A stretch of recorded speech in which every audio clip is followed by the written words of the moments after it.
No spin, no bias, no censorship. I'm Dan Wootton. This is Outspoken, episode number 452.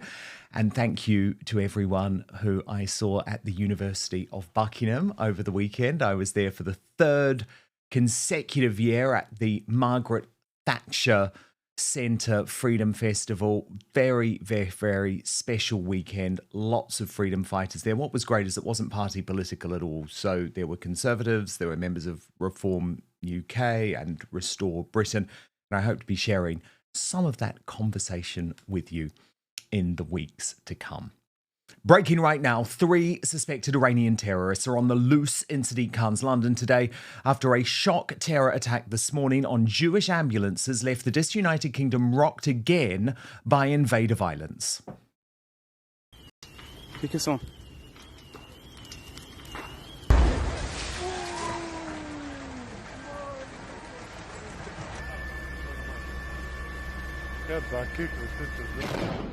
An IRGC terror group in the UK called Ashab al-Yamin has taken responsibility for the attack in Golders Green.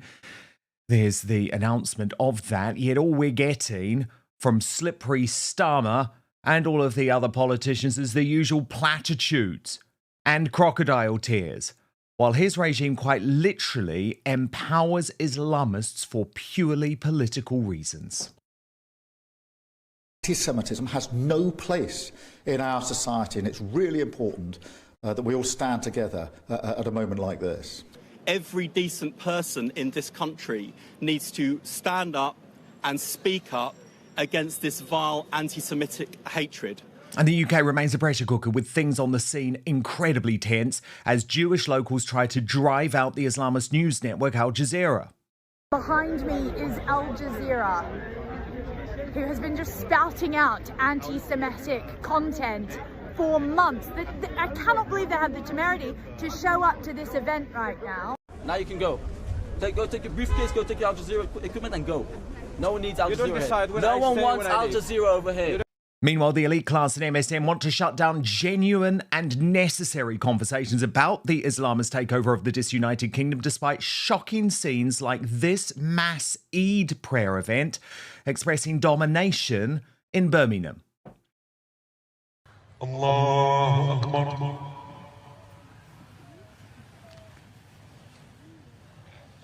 Allahu Akbar. You've made a point saying that there are sections of Islamists who want to take over the country, and I am saying, what about those on the far right who also threaten and want to take over the country, who espouse dominance? What about your fears about them? The horrific truth about the UK terror threat in my digest next, and the latest on this attack in North London. Then Leo Kearse is here for analysis. Also coming up on the show today, Katie Hopkins sparks fury from the Islamist left after suggesting that Iran should bomb Muslim Bradford following her London comedy show attended by ex-Prime Minister Liz Truss. British leftists attempt to cancel football legend John Terry after he backed Restore Britain and Rupert Lowe. And CNN's ludicrous bid to make its star presenters Anderson Cooper and Jake Tapper fake podcast hosts has been exposed. You're going to love this video. Then we move over to Substack for the Royal Uncancelled After Show. Big news today, Princess Beatrice's marriages on the rocks after she stood by her father Andrew Mountbatten Windsor, and Sarah Ferguson shamed for her sick TV bid to clone the late Queen's corgis. That's not a joke. We're going to team up with the Royal News Network for all the latest on those astonishing stories. You can watch at www.outspoken.live. It is also the first Greatest Britain and Union Jackass of the week. We will reveal the winners at the end of the show, but here are your nominees. You can vote for the winner right now in the live chat. Matthew Wright, he's been nominated by Leo today for shutting down criticism of Islamism on LBC. Leo has also gone for Louis Theroux for focusing on the manosphere while ignoring Islam. And my nominee today is Wes Streeting for his crocodile tears over today's terror attack while trying to appease Islamists. So a similar theme. You can see a similar theme to all of our nominees today. Get voting. Keep your comments coming on throughout the show. I will share the best before we go today. But now, let's go.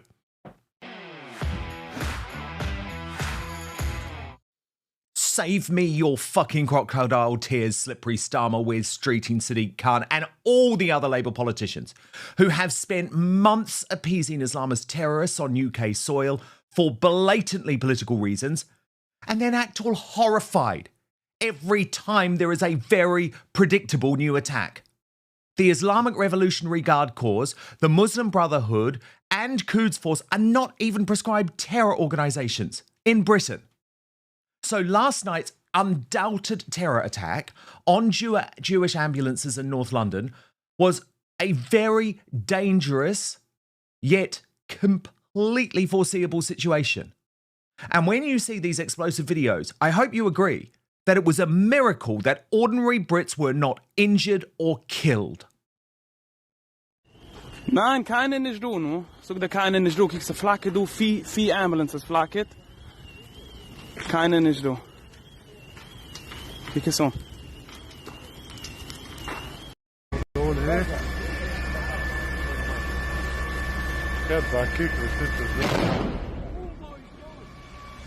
Oh my gosh.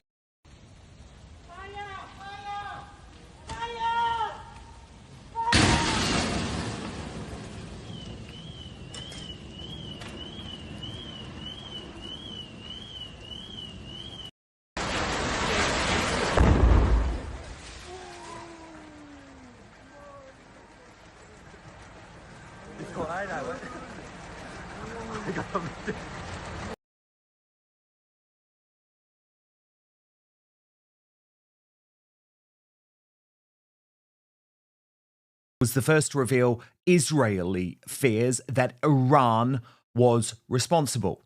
They reported the firebombing of 4 ambulances owned by a Jewish emergency service had the hallmarks of an Iran-backed attack. That was according to Israeli embassy sources. It has raised concerns that Iran is mounting a concerted campaign of attacks across Europe following similar incidents in recent weeks. Now, 2 Iranians, you'll remember, were charged last week with spying on Jews in London for Tehran. A separate Iranian man will appear in court on Monday after he and accomplice allegedly tried to enter Britain's most important nuclear base. But in this attack, you can see there the men lighting multiple cylinders inside the 4 ambulances, which were set on fire and then exploded. It smashed windows in an adjacent block of flats. As I say, a miracle that no one was injured, given it took until 3:06 a.m. for the fire to be brought under control, with nearby houses evacuated as a precaution and road closures remaining in place. The ambulances were owned by Hatzolah Northwest, a Jewish charity that provided free emergency medical care and hospital transfers. It has operated in Golders Green, home to one of Britain's largest Jewish communities since 1979. And the area has more than 30 synagogues and nearly half of its residents identify as Jewish. That is according to the 2021 census. And there you can see those suspected Iranian terrorists got away and are still on the loose. Sure enough, within hours, Iran had claimed responsibility via a group operating in the UK. This was the video that Ashab al-Yamin posted, with police soon admitting they were looking into the claims as the terrorists remained uncaptured. And you can see from this video, they have multiple angles showing exactly what went down last night.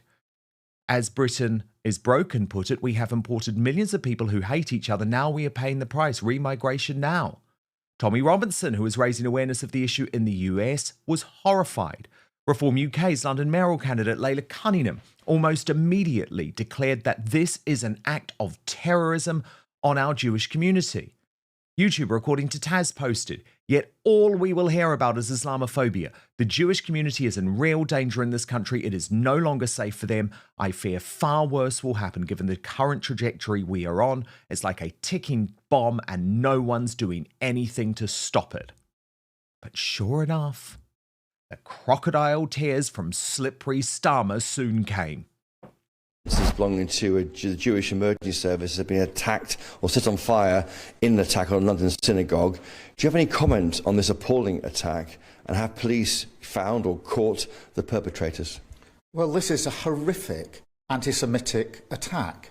And of course, my thoughts, I think all of our thoughts, will be with those in the vicinity, the residents who are understandably very concerned, a Jewish community across the country deeply concerned. I've already been in touch with community leaders this morning and will continue to do so during the day. But anti-Semitism has no place in our society, and it's really important that we all stand together at a moment like this. Oh, really, Starmer? As Peter Lloyd responded after months of praising Muslims, Starmer feigns outrage over the arson attack against Jewish community ambulances. Trump supporter Laura Loomer posted directly to the Prime Minister, "This is what happens when you allow the UK to be totally taken over by Muslims." And Reform UK commentator Chris Rose added, instead of repeating copy and paste statements after every anti-Semitic attack, he should do something useful by prescribing the IRGC and the Muslim Brotherhood. Then the Health Secretary wears streeting, who spends every waking moment appeasing Islamists because he knows they're going to kick his ass in his seat at the next election. Remember, he admitted it in those leaked messages to Peter Mandelson. He turned up at the scene. Mr. Streeting, Lucy Manning, BBC News, what do you say to the Jewish community who feel that they haven't been protected and these attacks have been ongoing and haven't been stopped? Look, there is no doubt that what this attack was designed to do is to strike fear into the heart of Jewish people here in Golders Green, but also across the country. And as a Member of Parliament who represents a significant Jewish community further east in London, I know that what's happened here will be felt painfully and acutely by all Jewish people across our country. The aim of these attackers is clear. They want Jewish people in this country to live smaller lives, to live less Jewish lives, to be less visible as Jewish people, to fear going about Jewish life, whether that's attending school with their kids, shul with their families at weekends, or providing the services and support that makes the Jewish community one of the most resilient, strong and proud communities in the country. I know that the Jewish community will not be cowed by this despicable act of evil, but it is the responsibility of the rest of us not to be bystanders. Every decent person in this country needs to stand up and speak up against this vile anti-Semitic hatred. Oh, really, Wiz? Well, this was you at the recent Westminster Iftar. In recent days is age-old racism that I thought we had consigned to the 1970s and the 1980s. Basically saying that if you don't look like me, even if you were born here, you can't really be British. That is just about the most un-British thing I can think of. How dare people in this country fly our country's flag, whether it's the St George's flag of England or the Union flag of the United Kingdom, and say that that flag belongs to people who look like me, but not people who look like the Home Secretary of our country, the Mayor of this city, or many people here this evening. All of them. But after that speech, Wes decided to wind up those who were concerned about his Islamist sympathies, posting on X, "This speech has annoyed all the right people." So to wind them up further, this gay Bible-bashing Christian wishes all Muslims here and across our country Ramadan Mubarak.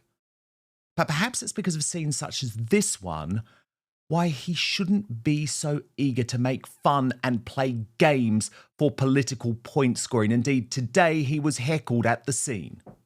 What are you going to do, Wes Streeting? Then the Islamist mayor of London had the nerve to come out and pretend he cares about the fears of Jewish people. Watch. Our volunteers who come together to provide a public service for everyone. The idea that somebody would attack somebody because they're Jewish or they'd attack Hatzola is perverse. And that's why all of us need to be aware of how scared Jewish people are. But I'll tell you this, there is no honour in remaining silent. If anybody knows anything, please report it to the police. You can anonymously report it to Crime Stoppers. It's really important those responsible are held to account. Oh, yeah. If you cared, Khan, you wouldn't have displayed this gross act of domination in the capital just last week as Islamists took over Trafalgar Square.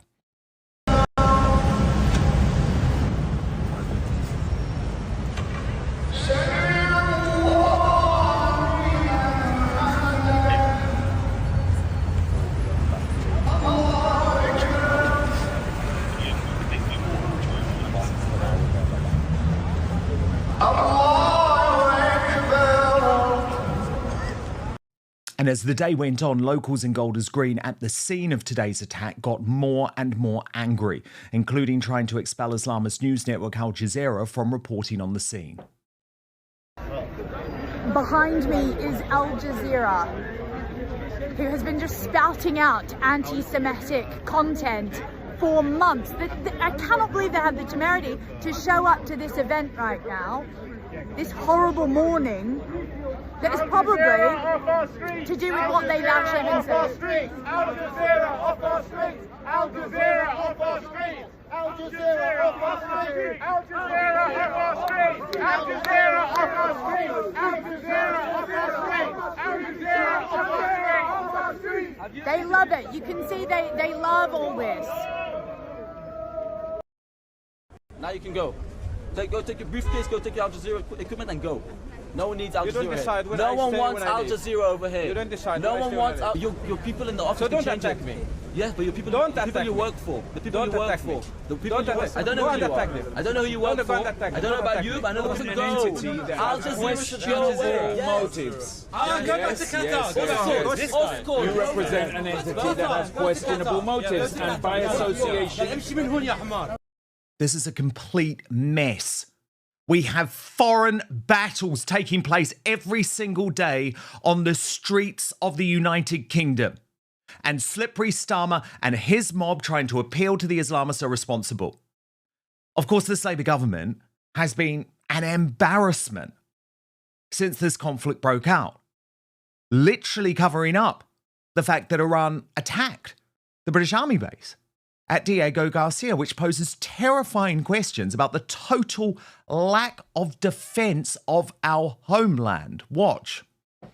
One of the things we hear a lot about in these conflicts is an escalation ladder. And when Iran fired the intermediate range ballistic missiles at Diego Garcia that Trey mentioned, 4,000 kilometers from Iran, that was an escalation that not only stunned the U.S., but the entire world, because Iran had not publicly stated that they had anything that could go more than 2,000 kilometers, and yet here now we know they have two 4,000 kilometer range intermediate missiles that fortunately did not impact anything, but it's a warning. It's a message that they have these capabilities that they didn't publicly state. In fact, under President Obama's JCPOA, there was no restriction on Iran's missile capabilities. They said they weren't building it. Now we know. And what is the danger? Why is the world on notice? Because look, from Rome, Munich, Paris, London, Berlin, Oslo, all now within this radius, these capitals, and many of these capitals in these countries do not have the missile interceptor technology like we have and like Israel has. So should a nuclear-tipped intermediate-range ballistic missile be fired at one of these capitals, it could change the trajectory of humanity as we know it. But do you want to know all we got from our toothless Foreign Secretary Yvette Cooper this weekend? Watch. Whether you like it or not, is the UK being dragged into this war? Well, as the Prime Minister has made clear, we will provide defensive support against these reckless Iranian threats. But we have not been and we continue not to be involved in offensive action. And we want to see the swiftest possible resolution. As he's made clear, we will not be drawn into a wider conflict because we think we need to see as swift as possible resolution in the UK national interest, but also to support regional stability, security and the economy as well.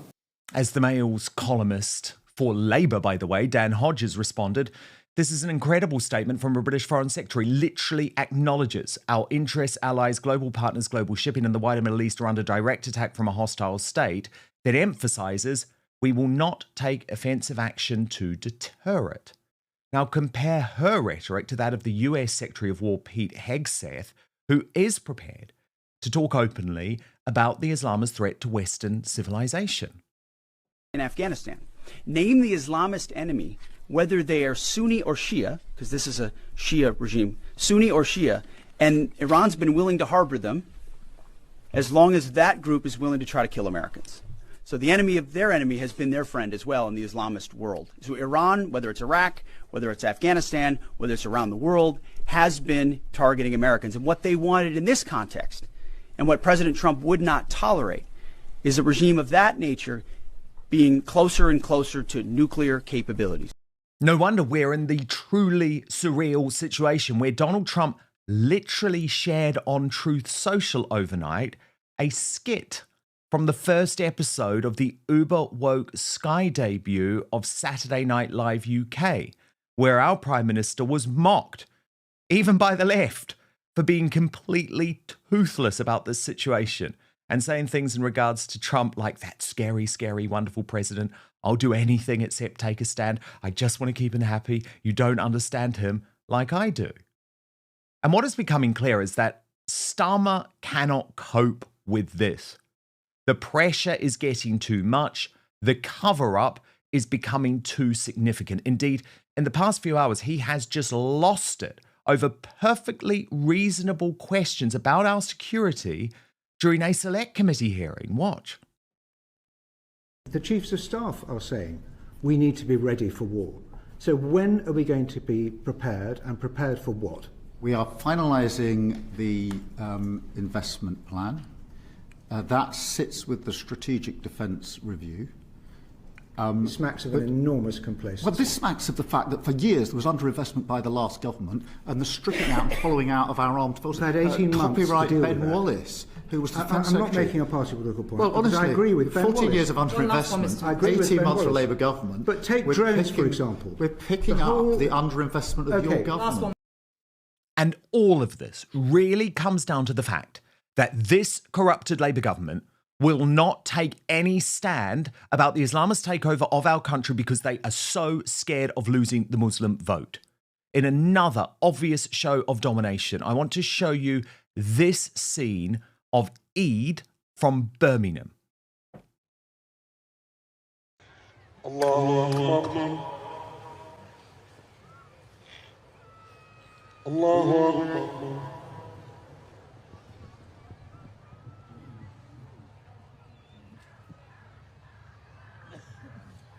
Allahu Akbar.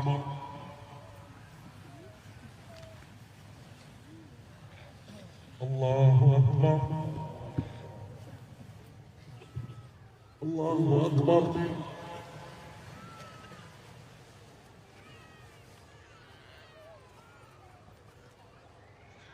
Allahu Akbar. سمع الله لمن حمده.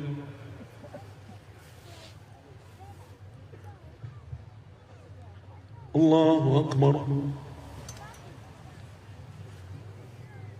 As Basil the Great argued, Keir Starmer is lying to you. The Islamic colonisation of the UK is well underway.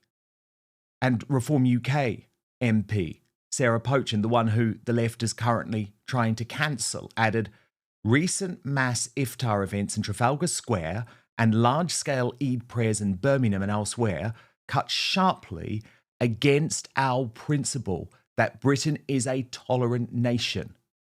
That should never mean failing to defend our own traditions or allowing them to be dominated for fear of causing offence. Mass prayers in iconic public locations by religions whose traditional interpretations conflict fundamentally with Western values, such as equality for women, gay rights, and democratic freedom, do not accord with British values. Public displays of religion on this scale are not in keeping with that balance. They risk appearing as a show of dominance that excludes and divides. Now, this situation is so extraordinary and things are changing so fast that, you know, I've been tracking the fact that John Cleese, yes, a national icon as a result of the creation of Faulty Towers, but of late, let's be honest, pretty dodgy left-wing Lib Dem supporter, has now seen the light. And I'm celebrating him seeing the light because he has entered full-on warfare on this issue, including directly against London's Islamist mayor over the weekend, where he posted on X, "Dear Sadiq Khan, I think some of the prejudice to do with singling out Muslims is to do with their stated intention to kill infidels, especially the bit about beheading them. You see, the other religions don't promise that." That prompted Islamist commentator Mehdi Hassan to inaccurately argue who knew that John Cleese was actually the racist Basil Fawlty character he played on screen. But Lawrence Fox rightly reminded him, and this is a point that infuriates me, Islam isn't a race, Mehdi. In the same way Islamophobia isn't a word. People have just got bored of Islamic crybullies massacring innocent people whilst proclaiming how peaceful their religion is. And I have to say that this weekend, nothing summed up the suicidal empathy of our elite class and our mainstream media more than a quite astonishing and yes, deranged exchange between the truly repulsive leftist broadcaster Matthew Wright, whose awful views mean that he's still allowed to fill in on LBC every now and then, and Connie Shaw of the Free Speech Union. Well, I think that Nick Timothy has every right to express the view that he did, and I think it's quite extraordinary to see Labour calling for Kemi Badenoch to sack him from the front benches, particularly considering how knowledgeable and well-read Nick Timothy is on this topic and the brilliant work he's done to stop the way we found a real fangirl. Yes, I am. There are some Islamists, as we'd refer to them, who are very interested in political dominance. There's also and some unfortunately, on the far right that are if you'd allow me to... interested, but it's a discussion. No, stop deflecting. We're here talking about Islamism. No, we're talking about free speech at the moment. I've been asked to come on LBC to comment on Nick Timothy's comments, not about the far right. And I'm here to have a discussion with you. So if you want to have a monologue, yes, me too. So if you would allow me to, I can't explain my point, and you can't have me on the... You've made a point saying that there are sections of Islamists who want to take over the country, and I am saying, what about those on the far right who also threaten and want to take over the country, who espouse dominance? What about your fears about them? I also have concerns about them, but it'd be helpful if I could talk about this topic that I've been invited to talk about. And now Leo Kearse is here to respond.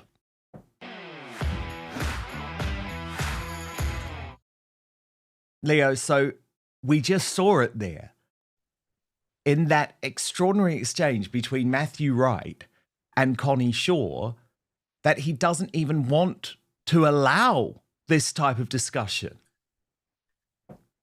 Yeah, and she wasn't saying anything remotely controversial or anything that would be denied by the majority of Muslims or by Islamists themselves. There are a lot of Islamists who openly state that they want to take over. Islam is a religion. It's a bit more than a religion. It's a form of societal and political organization as well. That's hell bent on conquest. How do you think they've taken over, dominated, and conquered so much of the Middle East and Asia? Why do you think we had to fight the Crusades? I mean, this isn't new stuff, and this isn't hidden away. This is all very, very open, and Islamists will openly admit that there are sections of Islam that want to dominate, want to take over. So what Connie was saying, isn't in any way controversial or debatable, disputable. But Matthew Wright finds it upsetting because he's a proponent of a different religion. He's from the religion of wokeism. He's a far left ideologist who believes that multiculturalism is a panacea, diversity is a strength, and these are things that cannot be questioned because they're ideologies. The idea must be protected. So Matthew has to protect the idea that multiculturalism is fantastic by denying and deflecting anything that Connie says about any problematic aspects of Islam, because it does mesh with Matthew's religion. So he deflects and basically silences Connie Shaw, and he's no doubt emboldened in this silencing of Connie and this silencing of any questioning of Islam by the government's new non-statutory Islamophobia rules. So the government brought through these rules, and they're not an official law, but they're kind of more dangerous than an official law because an official law is subject to much more scrutiny and debate, and has to go through all the democratic processes to make a new law. Whereas the government's new non-statutory Islamophobia rules are basically guidance for any public body or charity or police force or anything like that, and for broadcasters such as Matthew Wright, and they give him the carte blanche. They say he's doing the right thing if he shuts down any criticism of Islamism, because Islamism must be protected according to the left, and it's nonsensical. And the way he deflects to say, well, what about the far right? Man, when have the far right ever been a serious problem? Like, tell me the last time a far right activist went into a pop concert in Britain and blew up, 28 girls who are enjoying a pop concert. Let me know the last time the far right had a huge rally, a huge display of dominance in Trafalgar Square. Just show me where the far right are. We've probably got about and trust 200. me, if that ever happened, they would never shut up about it. They would never, ever shut up about it. The person responsible would be as famous as Adolf Hitler. These incidents do not exist. They do not exist. And even the official government statistics for a failed organisation like the Prevent group, which is meant to prevent terror but actually never does, makes it incredibly clear that the vast majority of referrals that they look at are to do with Islamist extremism. But then, Leo, we see those scenes from Golders Green today, and I'm a bit like, this is not Britain. Do you know what I mean? Orthodox Jews who quite rightly feel completely horrified and unhappy about what has happened, with foreign accents, fighting against Islamists over a foreign news organisation like Al Jazeera. We have imported these battles onto our streets, and I feel deeply uncomfortable about it. Yeah, absolutely. Me too. I mean, I used to live in Stamford Hill, just on the edge of the largest ultra-Orthodox Jewish community in Europe. And, I've got to be honest, they weren't the friendliest people. They kept themselves to themselves, but I never had any problem. If I lived there and I had daughters, I wouldn't be worried about my daughters. This is an attack on not just the ultra orthodox, not just the more the more hardcore Jews. This is an attack on just your regular Jews who are absolutely intertwined with British life and fit in and put their Britishness first and foremost. If you go to a synagogue, when they're doing their prayer, they start with a prayer to the king and the country. So, they really embed Britishness at the heart of their faith. They're not Jewish first and British second. They really love this country. And I'm not sure you could say the same for other parts of Islam, for parts of Islam that refer to us as kafar or infidels, or say that, the West is decadent and must be converted into a caliphate.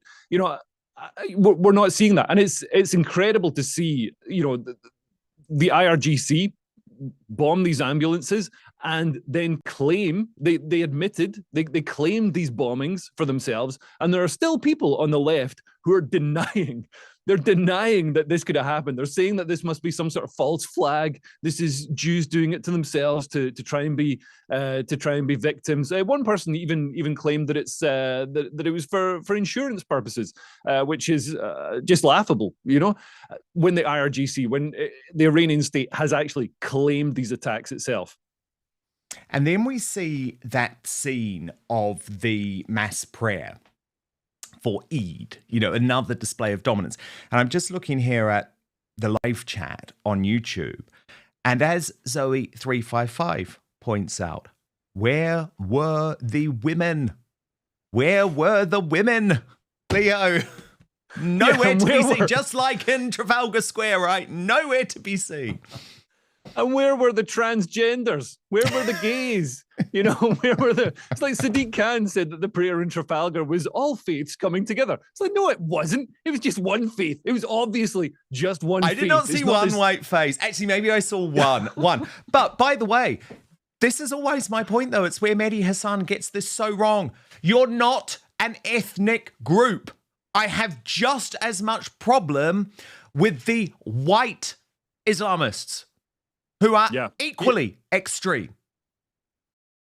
We've seen the white Islamists do things like they beheaded that school teacher in France. We've got guys from the Balkans who've got some very extreme views. Guys from Russia, Muslims from Russia with very extreme views, who pose just as much of a threat. So, how is it a racial thing? These are white guys. The other thing that isn't allowed under Islamist law in the increasingly Islamist United Kingdom is comedy. Because these hard left Islamists now want to cancel and take down Katie Hopkins, the comedian, and yes, the right-wing provocateur, it is fair to say, for making a very obvious joke on X when she wrote to the new Ayatollah of Iran, "Dear Mr. Khamenei, here are the coordinates for Bradford. Thank you in advance for your attention to this matter, Katie Hopkins." Now, Katie, of course, a little bit tongue-in-cheek, because Bradford is increasingly one of Islamist Britain's hot spots. Very, very soon, you will be in a minority if you are white or you are Christian in Bradford. And look, this is a joke. Of course it's a joke. But luckily, increasingly, more and more, the elite class are realizing that Katie Hopkins is also speaking the truth, pointed out by the fact that Liz Truss, the former British Prime Minister, attended her comedy show in London on Friday. Watch. Big warm-up show here in the West End, so Covent Garden. I wanted to say a couple of things. Thank you to former Prime Minister Liz Truss for coming to join us this evening. Liz was just here in amongst the crowd. People didn't necessarily realise she was here, but it was very meaningful to me that we had a former Prime Minister in our audience. To the police officers who come and join us, the NHS workers, the teachers, all the people who every single day of their lives have to keep their mouths shut and not say what they really think. Coming along to the show is just to have a night off, to forget all of the rules that they have and just to feel at home. And what's so amazing, we have people coming along on their own, single Pringles, and then just seeing everyone at the bar afterwards, just having a lovely time because everyone fits. Yeah. And that's why they want to destroy her. That's why they want to shut her down. So this joke about Bradford, like everything Katie Hopkins does, posted with tongue firmly in cheek, but making a serious point, because trust me, what has happened to Bradford, and you just have to look at these pictures of Bradford to know that it is tragic. It's absolutely devastating. So that's why the Islamist leftists are now trying to cancel her again. The problem is, once you've already cancelled us, it's quite hard to do it again. We're in a new world. We don't rely on the mainstream media. We don't need their money. We don't need their gigs. Ayub Khan posted, "Sick woman. Can someone get her help? Bushra Sheikh. Jail for you, inshallah. Vile Islamophobe. Lock her up and throw away the key." She also copied in the Metropolitan Police, literally advocating for Katie Hopkins to be arrested for a joke, a comedian to be arrested for a joke, when Bushra Sheikh posts support of arming Iran with nuclear bombs by the day. I don't want her to be locked up. Remigrated, maybe. That's a joke. Narinder Kaur added, "Can you imagine if a brown or black woman asked for a predominantly white city to be bombed? This is utterly disgusting."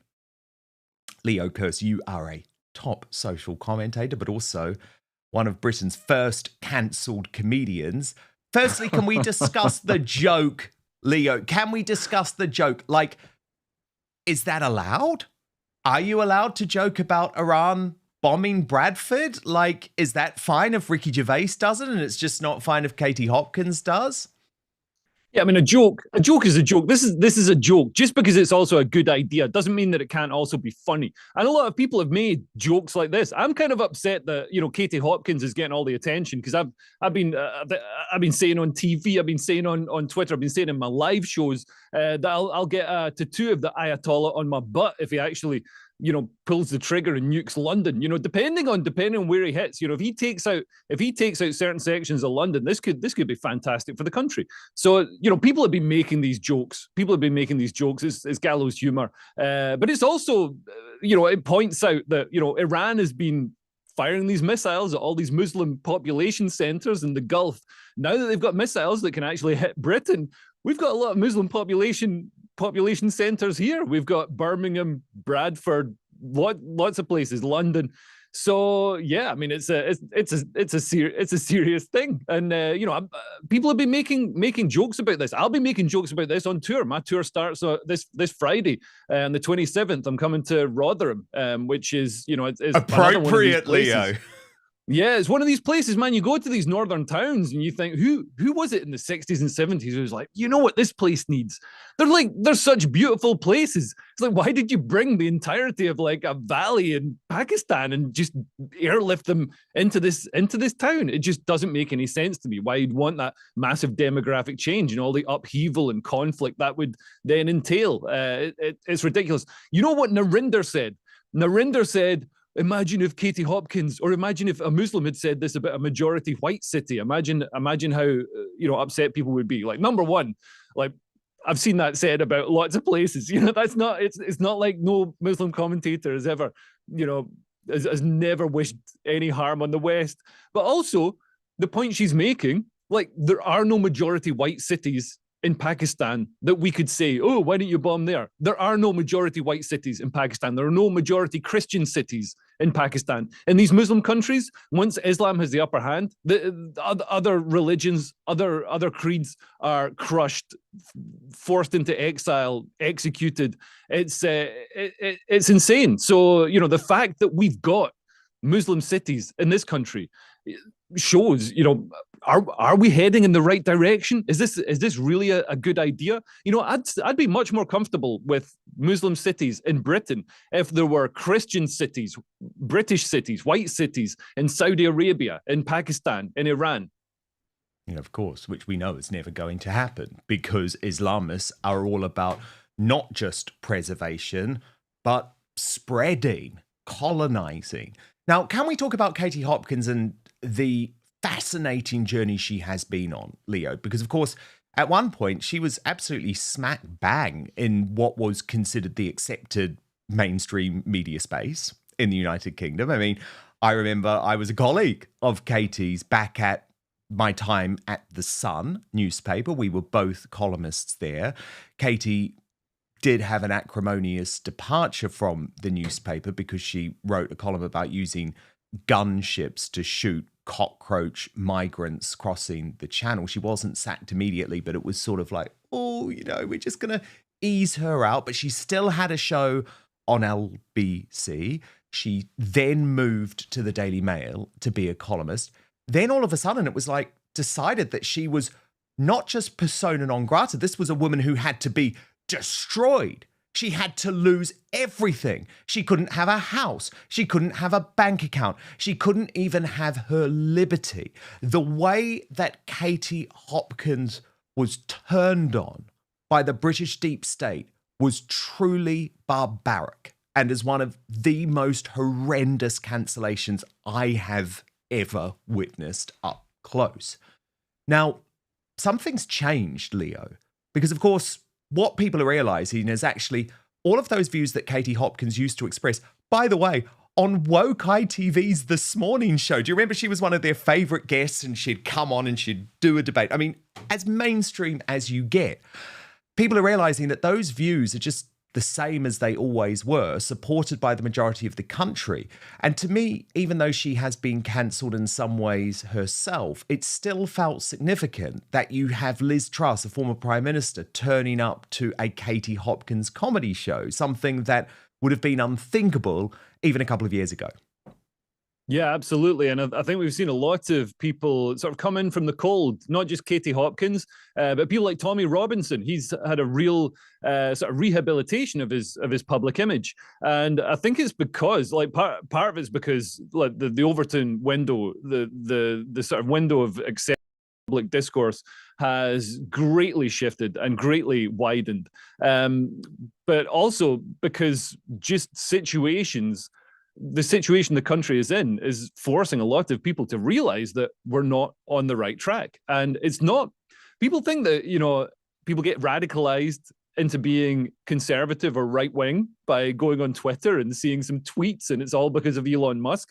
It's not at all. It's it's from reality. If you walk down the street in London, if you walk down the street in a lot of British towns, mostly English towns, but increasingly in Scotland as well, you can see the pace of demographic change, and you can see the negative impacts. You open any newspaper, and they can't hide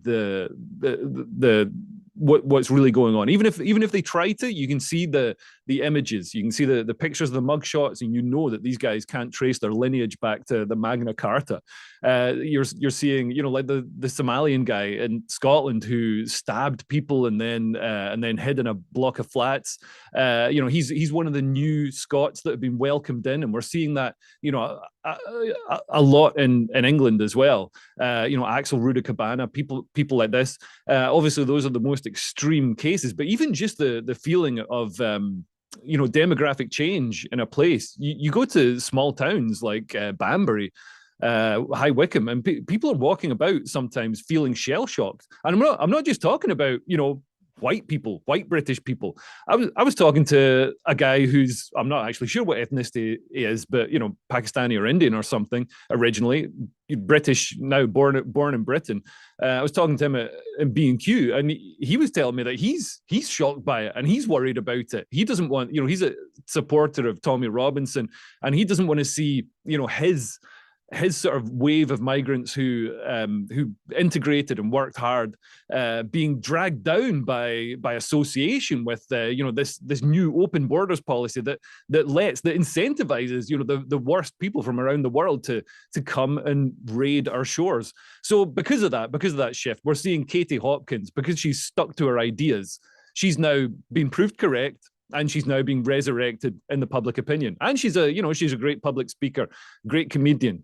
I don't know. I'm not saying I'm better just because I've got 20 years of being an actual stand-up comedian. You can get tickets from a tour at leokearse.com, and you can judge for yourself. I probably don't shift as many tickets as her, to be honest. But yeah, she's great, and well done on her for sticking to her guns. No, indeed, and I'm glad you mentioned Tommy Robinson too, because I just played you that video, which was him at Mar-a-Lago over the weekend, which is quite incredible. As Ben on Wine posted, after everything he's been through and the years and years of abuse and persecution, Tommy Robinson ends up at Mar-a-Lago watching a live performance of the US national anthem in front of Donald Trump. Wow, that's some journey. Not bad for someone who's been written off. And there was another really significant moment this week in regards to Tommy Robinson. Ayaan Hirsi Ali, who is, of course, one of the real first campaigners on the horrors of Islam, spoke out publicly, totally endorsing Tommy for the first time. She posted on X, "Tommy, I can't thank you enough for your sacrifice and courage. You saw all of this and you dedicated your life to showing your country what was going on. I wish they had listened to you. Still, it is not too late." And he was incredibly grateful for that and said, "We have moved the Overton window so much that they have to call it out now, about time." That in reference to the fact that Kemi Badenoch was accusing Keir Starmer of sucking up to Muslims to see off the threat from the Green Party. I mean, I think it's been amazing to see Tommy Robinson embraced by MAGA, and actually even more widely than that, Leo Kearse, because it shows the mainstream media, the political class, the elite class in this country, that they got him so wrong. They got him so wrong, and I think the establishment is almost giving a tacit seal of approval to Tommy Robinson now, because they know that he's actually not a bad guy. He's very civic nationalist. He's built a multiracial movement. He's a powerful guy. He can get hundreds of thousands of people out onto the streets, and he resonates with a lot of people who've been ignored. So if they ignore Tommy, if the establishment ignores Tommy or condemns him, somebody who's genuinely malevolent could step into the breach. So I think that's why Tommy and people like Katie are being given some breathing space. One thing that worries me is we could see, it's not inconceivable that we have a Green party or a far left coalition government in the UK over the next few years. And in America, it's quite possible that the Democrats return to power. And in that case, censorship could return to the internet, and a lot of people could be crushed, their voices crushed, and the people themselves harassed and jailed and targeted with lawfare, like Tommy has been. Yeah, we would probably not even be having this conversation if it wasn't for Elon Musk purchasing X and Donald Trump winning the White House. So I really hope that by the time we do have those hard left influences, the idea of censoring the internet just feels so insane. But we're already seeing it here with the Labour Party, and it is something really chilling. They're actually trying to cancel John Terry now. Can you believe that? They are trying to cancel John Terry. And you'll understand why as soon as I show this to you, even though I think it is utterly brilliant, because as Inevitable West pointed out, the England legend John Terry has endorsed Rupert Lowe's plans to ban the burqa and ensure that London stations use only the English language. The finest of England is uniting. And you'll see that it was specifically in regards to this post on Instagram where Rupert Lowe said this picture was taken in London, Restore Britain would ban the burqa. And you could see John Terry liked and responded to that with 3 clap emojis and an English flag. You can imagine the left-wing reaction, though. Even the mainstream media has acted as if John Terry has just committed some type of crime. No, John Terry is a patriot. I want to hear more from him. I want him to be platformed on politics now because, trust me, every single left-wing footballer is given that platform. From Neville to Lineker and every single one of them in between. Why are we not allowed to hear from John Terry on politics when we are allowed to hear from those other goons? And what's great is that Rupert Lowe, who has very much welcomed this tacit endorsement from John Terry, is making the point that actually these bods in the mainstream media who used to control the conversation cannot do so anymore because cancel culture is dead. This was the post that Rupert made. He said, cancel culture is dead because enough of us say so. Reform and Farage tried to send me to prison for pushing to deport foreign child gang rapists. They failed. The mood is rapidly changing. I have never been more confident that Restore Britain will win the next election. So Leo Kearse, this was amazing to me because John Terry, I think, is one of those great folklore figures. And yes, his career was full of scrapes, right? During my days in tabloid newspapers, we filled a lot of front pages with John Terry. But he was never someone who lost the respect of the British working classes. He was never someone like David Beckham, who, let's be honest, while an icon, got far too big for his boots, lost his sense of what it meant, I think, to remain a working class English lad.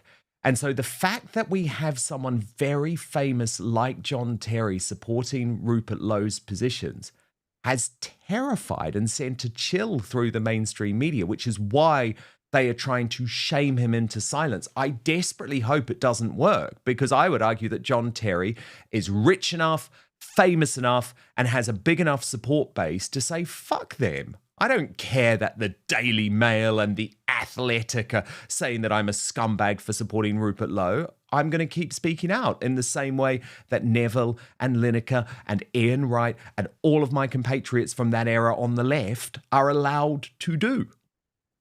Yeah, and isn't it interesting? I mean, the word shame that you used there, that's such a key word, because they have tried to do that. If you looked at the Athletic, the football outlet that released details of this, that, you know, I've had the scoop that John Terry has liked to tweet. You know, John Terry has some opinions that are a lot like a lot of other people's opinions. The way they wrote it was a real attempt at a sort of character assassination takedown, as if, you know, I think 10 years ago, if they'd done that, it would have worked, and there'd be this huge pile-on and people calling for John Terry to be defenestrated and, you know, have all his gold trophies taken off him and sent to the gulag.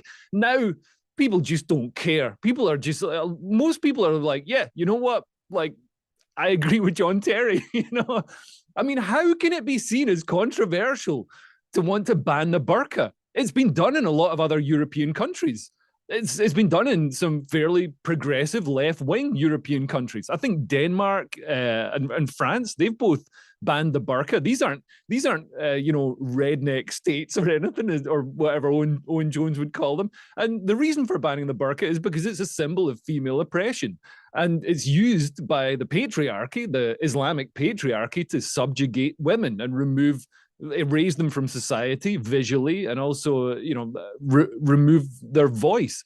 So, you know, for somebody to stand up for banning the burqa is actually quite a progressive thing. And the people who want to keep the burqa, who want to keep women in sacks, they're the ones who aren't progressive and the ones who need to give their heads a wobble. And what I loved about this is I think it does show how much the conversation and the debate is changing, in part because of what we were discussing in terms of that lack of censorship now. This debate didn't happen on X. Do you know what I mean? John Terry's not like you or me, Leo, someone who's sort of doom scrolling through the news. And, you know, it is a particular portion of the population very engaged in what's going on that lives on Musk's platform. This was on Instagram. You know, this type of conversation is spreading to parts of the population that are not necessarily massively engaged in politics. Yeah, and Instagram, it's interesting going on Instagram because, you know, probably like you, I thought that Twitter was really, you know, where the more extreme, not extreme, but, you know, people feel sort of unencumbered. They really say what they mean on Twitter, and sometimes they might go a bit too far for a lot of people's tastes. But actually, you go on Instagram, and it's the Wild West now. Oh my God, it's insane. I mean, I don't know if the algorithm just knows what I like, but you see some insane stuff on there, some insane opinions and insane commentators. So it's really spreading, and I think, you know, Elon Musk buying Twitter has led to a sort of relaxation of the rules, of the sort of self-imposed rules across all of tech. Because for so long, it was really tightly controlled by a small cabal of hardcore left-wing tech gurus, and also the Democrats. They worked in concert with the Democrat Party in America. So now that's been broken, Elon Musk has come in, and also, you know, people like Mark Zuckerberg are also feeling a bit more relaxed about everything, and they're maybe a bit freer. Mark Zuckerberg himself is a bit freer to sort of be the based right-wing individual he always secretly was. We're seeing a lot more freedom across these other platforms. And yeah, to see these people come out and say, like, especially footballing publications, come out and be like, oh, look what John Terry's done. Oh, mess, John Terry did a bad thing. Like they're running to teacher. It's like, what happened to football publications that used to be about football and having fun and masculinity and testosterone? What happened to that? How come football has turned into such a cesspit of, like, just pussification? Yes. Woke, wet, pussification. I love it. And look, there was big news for Restore Britain over the weekend. Rupert Lowe announcing that they are now a registered, serious national political party with a realistic chance of winning the next general election that will ban halal and kosher slaughter on day one. Restore Britain. The party then posted that huge numbers were joining today. However, the conspiracy types who want to believe that Restore Britain's growth is being propelled by, like, foreign bots or something. This is something that, you know, Alex Phillips, a Reform UK supporter and Talk TV host, has said for a long time, was wrongly pushed over the weekend by a piece of fake news. Just totally made up, ironically, by an account that has been set up specifically to bring down Restore Britain with lies. But what was so concerning to me is that Alex actually went on Talk TV today and repeated what was a complete made-up lie. That's been confirmed, by the way, by Connor Tomlinson and the Electoral Commission live on air. Watch this. And actually on the other side, Restore Britain. I've done my research into them, and I can tell you right now, actually there's a story out today, a letter to the Electoral Commission saying, OK, so you've now signed them up as a political party, but 60% of the so-called membership are all foreign. Yeah. It's, you know, when you look at things like the promotion of Zach Polanski and how the Green Party has suddenly rocketed to prominence, I don't think it's been organic. No, I think that there are hostile states playing games. Oh, yes, they are, and it's called Iran. They've been doing this for very... I mean, firstly, I find it so depressing, by the way, that all of the arguments that were previously used by the hard left against people like Alex Phillips when they were in the Brexit party. Do you remember all of the crazies, the Byline Times, the Carol Kudwalas who said this rise is only supported because of Russian election interference and foreign bots, are now saying exactly the same thing about Restore Britain. It wasn't true then about the Brexit party. It's never been true about Nigel Farage. It's not true about Rupert Lowe and Restore either. But the problem is, despite having done her research, Alex was relying on a piece of genuine fake news, a made-up ex-post that did go viral. Basil the Great pointed out completely false allegation towards Restore Britain started by a fake email on Talk TV. I assume that Alex will be retracting this publicly now it's been debunked. The Electoral Commission does not comment on party members in this way. It was all made up. And Rupert Lowe, clearly unhappy, adding this is an outright lie from Alex Phillips on Talk TV. This needs to be urgently corrected. Well, it hasn't been yet, Leo. And I'm not only disturbed by the fact that this piece of fake news was able to find its way onto Talk TV. I think it does show you, actually, that Talk TV is one of these reform propaganda outfits. But it's more the fact that people on the right are now using the tactics of the left to cancel people who should be allies. I mean, Alex Phillips and Rupert Lowe were both Brexit Party MEPs. They were colleagues together. This is wrong. Yeah, and it doesn't really pass a sense check. I mean, I've got huge respect for Alex Phillips. You know, she's a friend, and you know, normally I agree 100% with her. But this 60% of Restore members being foreign. That, I mean, if anything, that's a defense for Rupert. He can be like, well, what a diverse party we've got. You know, we've got so many Pakistanis, we've got so many Bangladeshis and Somalians in Restore. I don't know. I get the feeling when I see Restore members talking on Twitter, not many of them are from the Horn of Africa. I get more of a sort of, you know, Connor Tomlinson vibe from most of them. They feel classically British, classically English. So yeah, I mean, maybe this was something that was misinterpreted in good faith. But I know there's not good blood between Reform and Restore, and a lot of people enjoy the soap opera between them. I think, like you, I just wish they'd settle their differences. I know it's been tough. I know Rupert doesn't feel that he's been treated well. What with all the allegations of bullying, and he had his guns were taken away from him, and all this kind of stuff. His view is that Zia Youssef and Nigel Farage literally tried to lock him up, and that is pretty unforgivable. And then it's quite interesting where GB News fits into all of this too, because over the weekend, and this was summarised this way by Basil the Great, the Reform chairman, David Bull, appeared to admit that Rupert Lowe is banned from GB News. He put up this post less than 5 minutes before deleting it. David claimed the ban is an editorial decision, and Basil the Great asks, why is the chair of Reform UK saying this? Because Farage has banned Rupert Lowe. That's why.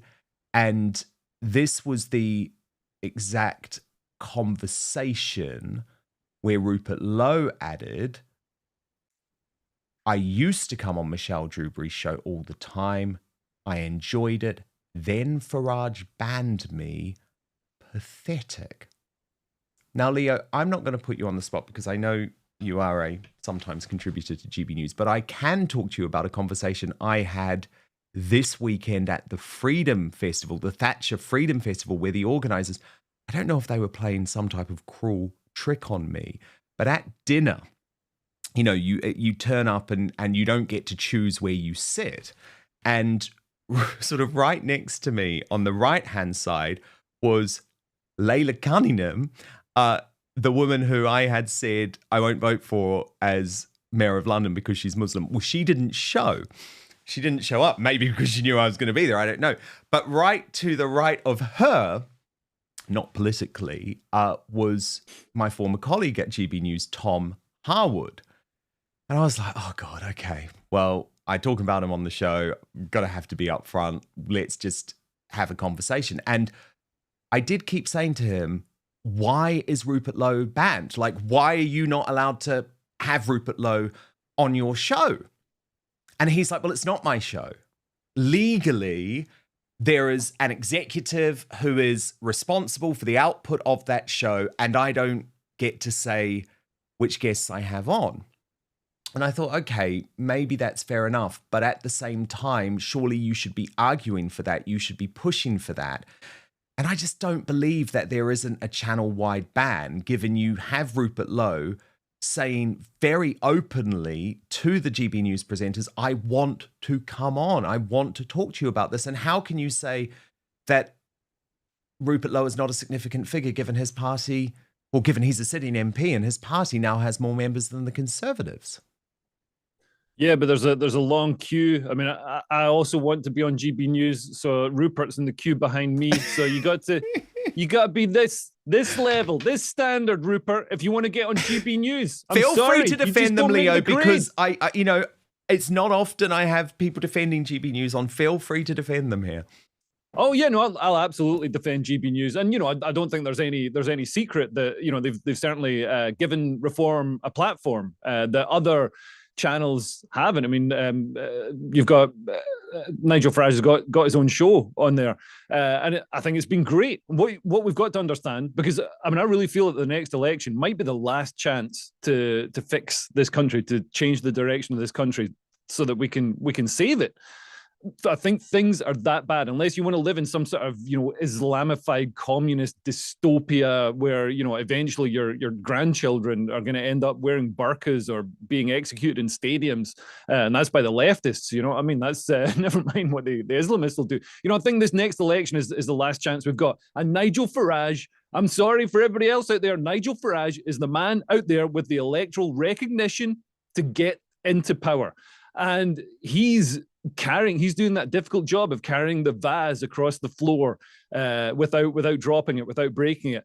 And, you know, Rupert, as much as I love Rupert and agree with him, and I wish Rupert was still in Reform. I just wish, and Ben Habib, I wish they were all still in Reform. You know, I think not that there's many flaws with Reform, what the Reform have done, but, you know, this you know, the instant sort of throwing out of people who challenge or you know, any talent. I think you've got to build a broad church. You know, you can see what you know, Keir Starmer did with Labour. He didn't. I mean, he did actually strip out a lot of the far left elements, but still, you've got to build a broad church. And I think Reform would be stronger if it still had Rupert and Ben inside that tent. And it's a real shame they're not there. But Farage is the guy who's going to be elected Prime Minister at the next election. I think that's just a fact. You know, maybe the electoral cycle after that, maybe then Rupert can step in. And, you know, I think Restore and Advance and the other parties, they've got a part to play, you know, holding Reform in position and making sure Reform don't, you know, become too lefty, too centrist. And also, you know, developing policy that can then be used by Reform. But Nigel Farage is going to be the next Prime Minister. And so I can understand why people who want to see that happen will also do things that perhaps limit the opportunities of other parties. By the way, someone did actually take a picture. It was Lucy Connolly took a picture of one of my clashes with Tom Harwood during dinner. And I feel sorry for this guy in the middle, right? Great guy. He's Jonathan Brown, and he runs the Centre for a Better Britain. But, you know, he used to be the Chief Operating Officer of Reform UK, and he was one of the people who was sacked by Zia Youssef. But I think Jonathan was just quite shocked by Tom Harwood and I just ranting at each other, as we have lots of different views about things. And it was very funny because, I've focused quite a bit on this show about the tensions between Tom Harwood and Nana Acquair on their GB News show.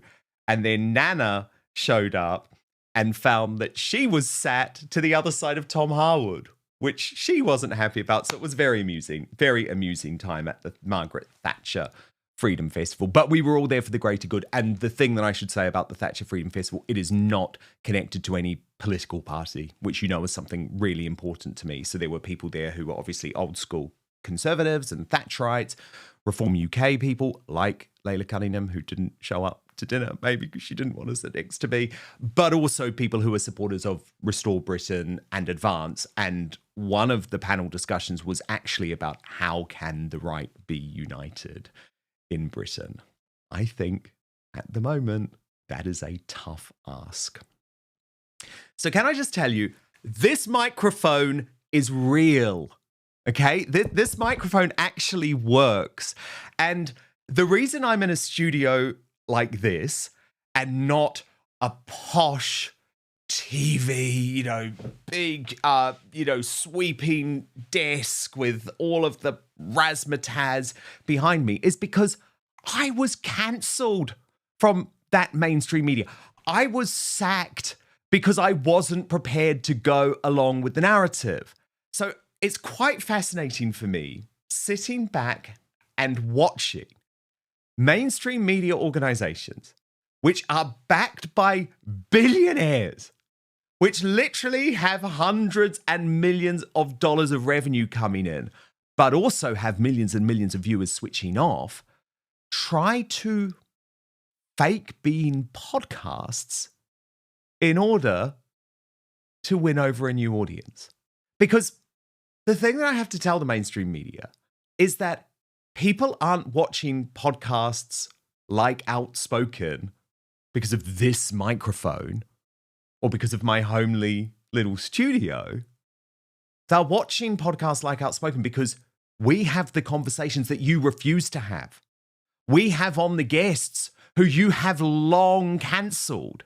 And because we talk without scripts, without auto cues, without billionaire, nefarious figures pulling the strings, we talk from the heart.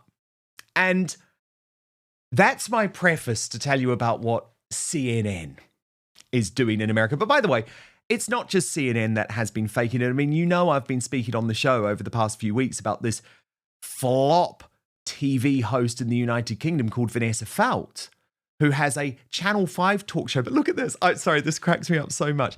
That microphone is fake.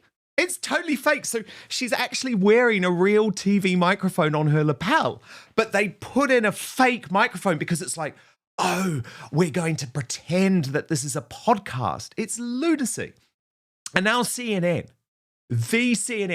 once the most storied news organization in the world, once the place that all of us would turn, no matter where we were on the political spectrum, if there was a major terror attack like 9/11, or we wanted to see the start of the war in Iraq, or we wanted to watch the overnight election results of Gore versus Bush in 2000 drag on for 23 days, we would turn to CNN, right? But we don't anymore.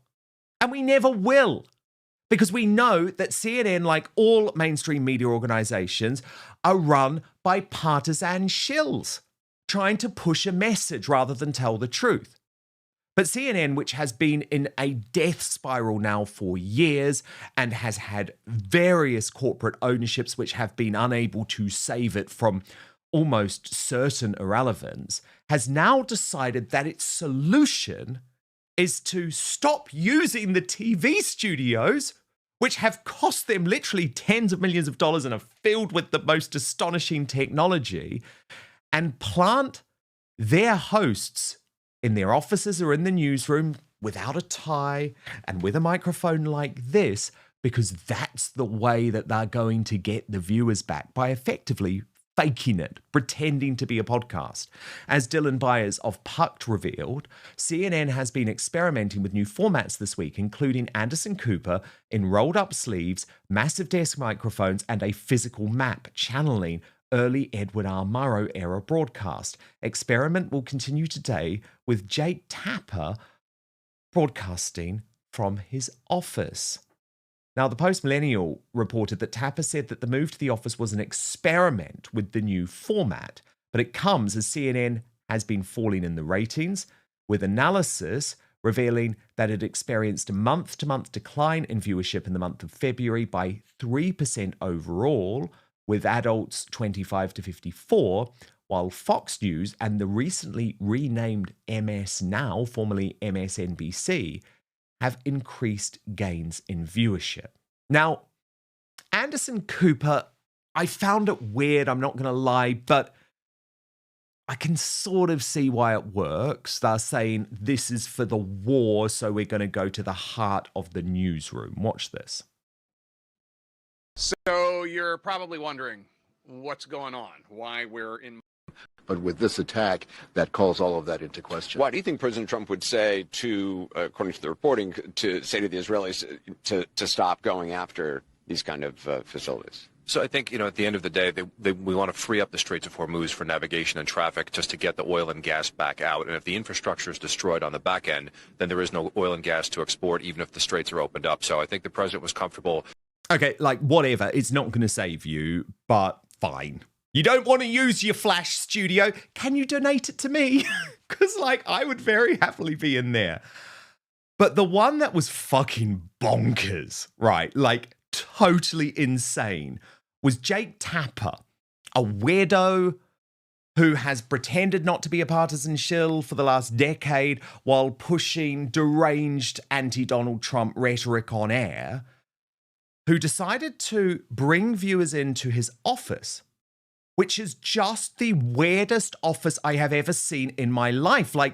The office of a man who clearly has serious personality flaws. Watch this. So you're probably wondering what's going on, why we're in my office for the first hour of the lead today. So it's an experiment. This is my actual desk where I do my actual work, not the desk in the studio.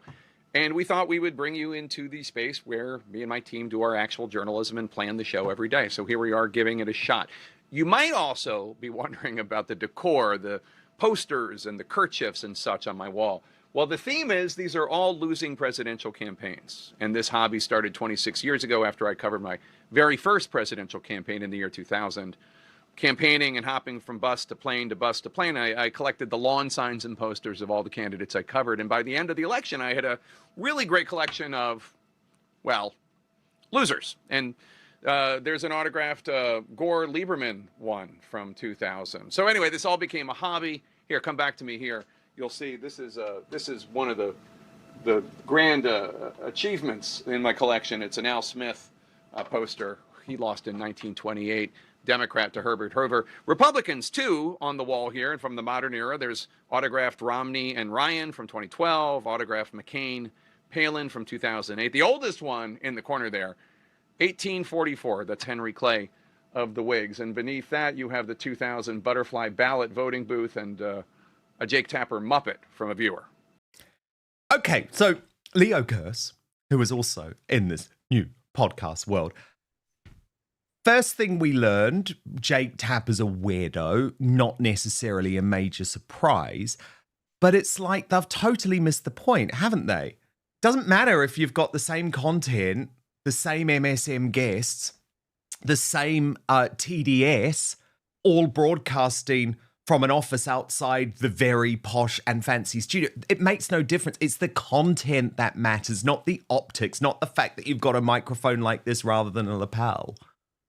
Yeah, this feels like, when a corporation, a big food corporation has some sort of food product that's mass produced in some concrete warehouse. And then on the picture, the box they decide to put a picture of a farmyard, and like it's authentically been made on the knees of a maiden, and it's not. That pizza you're getting from Farm Foods was made in a warehouse on the outskirts of Birmingham. It wasn't it hasn't been flown in from the French Alps. The mozzarella wasn't lovingly sprinkled on by some authentic rustic old chef or whatever. And this feels like they're trying to rebrand what they've got. What they've got is a multi-million-dollar funded mainstream media colossus. It's exactly what it's going to be spouting. Exactly who it's affiliated with. We're talking about channels being affiliated with the Reform. Well, we know that CNN is in lockstep with the Democrats. But they've got to try and make it seem more authentic and trustworthy. So the way you do that is to strip away all the big shiny studios, the big shiny floor studios and all the lights and everything. And you make it seem like it's just like, hey, it's just some guy, some authentic guy who's broadcasting from his garage that, he got some wood paneling off B&Q and has stuck it up on the wall. He's got a light from Argos and stuck it there. And look how rustic and authentic this pizzeria is. And no, man, this is the same mass-produced slop with an absolute agenda that's full of things that are going to be very bad for your political health. Oh, very, very bad. But what I think is great is that no one buys this. It's certainly not going to work, but it's just going to be very enjoyable to watch. because very soon, Tom Bradby will be out of the ITVs. You'll see Susanna Reid in her dressing room. This isn't going to work. It's not going to work. No one's going to buy it. But we are going to see it happen. And all of a sudden, these protected individuals who have relied for years on being surrounded by 50 people who write their scripts and book them limousines and take their dry cleaning in are actually all of a sudden going to be exposed to the real world. And I think it's a great thing. I think it's a great thing. But I'm laughing. I'm laughing, basically, Leo. But look, do stand by because we're about to reveal today's Greatest Britain and Union Jackass. But first, I just want to get to some of your feedback. 14 Barber says on John Terry, maybe he could be the defence minister. See what you did there? I like that. He's, of course, supporting Restore Britain. Helen Node says, Slippery Starmer and co. telling people to calm down is really like taking fire safety advice from an arsonist. Well put. On the terror attack in North London, Mirror 8933 says this is IRGC. They were saying they would attack Golders Green. And of course, the IRGC, as I said at the top of the digest today, not a prescribed terror organization in the United Kingdom, just like the Muslim Brotherhood is not. On these mass displays of domination throughout the United Kingdom by Islamists on Eid, Zoe355 says, where are all the women? Take note, women. Solarian Unlimited says these are mass public congregations of faith, and yet single persons standing in silent prayer are arrested outside termination clinics. You couldn't make it up.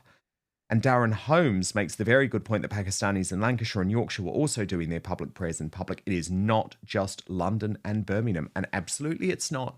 This is the point that I'm making. This Islamist takeover is coming to where you are, if you are in the United Kingdom, and that is what is so terrifying about it. And the mainstream media can ignore it all they want, but soon it will be showing up in their street. A reminder of today's Union Jackass nominees. Matthew Wright, nominated by Leo for shutting down criticism of Islam. He's also gone for Louis Theroux for focusing on the manosphere while ignoring Islam. And I've gone for Wed Streeting the House Secretary for his crocodile tears over today's terror attack while trying to appease Islamists. And the results are in. In third position, Louis Theroux with 15% of the vote. The runner-up, Wes Streeting with 38% of the vote. But congratulations, Leo. Today's Union Jackass with 47% of the vote. I do endorse this heartily, though. Matthew Wright.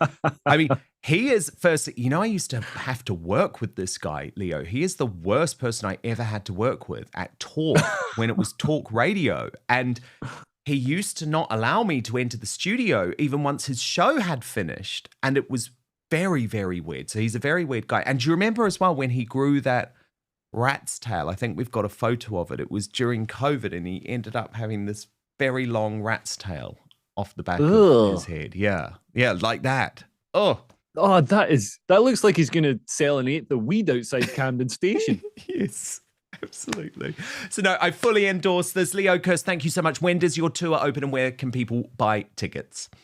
So the tour starts this Friday in Rotherham, and I'm also coming to Dudley, Stafford, lots of places, Gosport, places I don't even know where they are on the map, but you can get tickets at leokearse.com, and it's a killer show. I'm genuinely a good comedian, not to blow my own trumpet, but, I've been reviewed 5 stars and stuff. I've also been cancelled lots, so there's going to be stuff I can't get away with online live. I have seen Leo Kearse live, and it is quite something. So I heartily recommend the tour, Leo. Good luck. We will speak to you very soon. Thank you so much for being here today. But today's Greatest Britain is a sad one, actually, because we lost her over the weekend. Dame Jenny Murray. And much of what has been said about this broadcasting titan by the mainstream media and the leftist elites over the past few days has been totally disingenuous, because it has erased why Dame Jenny Murray, the Women's Hour legend, was cancelled from the British Bashing Corporation. And of course, she was cancelled because she stood up for the rights of biological women. And Dame Jenny Murray has a very special place in my heart too, because when I was launching GB News, I can't tell you how difficult it was to get people on the show. I mean, now anyone on the right and the political establishment and reform and the Tories and everything, they line up to go on GB News. But when we first launched, it wasn't like that. GB News was treated as a bit of a joke. And I tried every single day, just like I do with Outspoken, to get the right people on and interesting people on and people who had something to say on. And one of the first people who committed to the show, and she actually became one of my favourite regular guests, was Dame Jenny Murray, because that meant a lot to me at a time when GB News was being criticised, when I was personally being criticised, and yet here she was, this absolute veteran legend of broadcasting. And so to celebrate Dame Jenny Murray today, given that so many of her eulogies have erased this very important chapter of her life, in some ways I would argue the most important chapter of her life, the fact that she put her career to one side in order to stand up for biological women. I wanted to play you part of one of our interviews where she explained why she was so ready to do that. What had made me so cross at this whole question of what is a real woman, is a trans woman a woman? And then the whole language started to change, and it was suddenly chest feeding and not breastfeeding. And I thought, hang on a minute, no, they can't change the language that we have lived with for years. And that's what really made me cross at the beginning. And as things have gone on, I have got crosser and crosser and more surprised, because none of us have been horrible about trans people. We've said, as J.K. Quite the Rowling opposite, said, actually. Absolutely clearly at the beginning, love who you want, go to bed with who you want if they'll have you. We don't care about that, but do be clear that there is a difference between sex and gender, and stop trying to ease us, women who fought so hard for our rights, out of our safe spaces. And this campaign has the most brilliant title I think I've ever heard. Whoever thought that up was a genius. Respect my sex if you want my ex. In other words, my ex on the ballot paper. Dame Jenny Murray, you legend. And thank you so much for supporting my show when you really didn't have to. It meant the world to me. What a loss. Gone far too soon. I think she was 76, 74. Yeah, far too soon. Okay, we're going to move over to Substack now for the Royal Uncancelled after show. Princess Beatrice's marriage on the rocks after she stood by her father Andrew Mountbatten Windsor, as Sarah Ferguson is shamed for her sick TV bid to clone the late Queen's corgis. Yes, really. So there's a lot to discuss. We're going to team up with the Royal News Network to do so. Over on Substack, please come and join us there, www.outspoken.live. I will be back with you live tomorrow, 5 p.m. UK time, midday Eastern, 9 a.m. Pacific. Mike Graham back with us tomorrow. So hit subscribe right now on YouTube, turn on the notification bell to be alerted to our new episodes, and most importantly, I promise to keep fighting for you.